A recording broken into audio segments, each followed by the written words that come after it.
Assalamualaikum.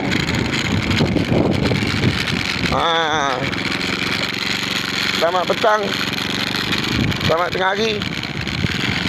Bukan lagi selamat malam lagi. Keluar lagi. Alhamdulillah langit gelap. Mudah-mudahan hujan turun ni dengan lebat sekali. Mudah-mudahan kita dapat hujan yang selebat-lebat ni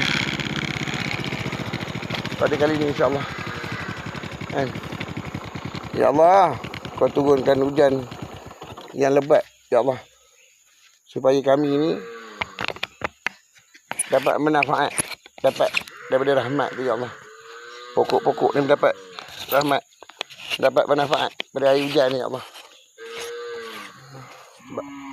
Kita baru bubuh baja je. Kita baru bubuh baja je.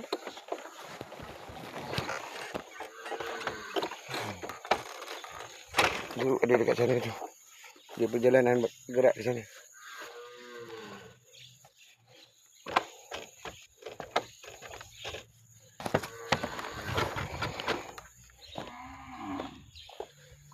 Okey kawan-kawan.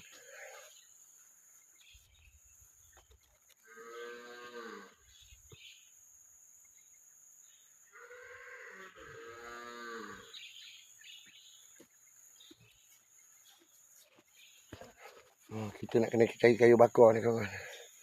Dari sana. Kita nak kayu bakar di situ. Kawan-kawan.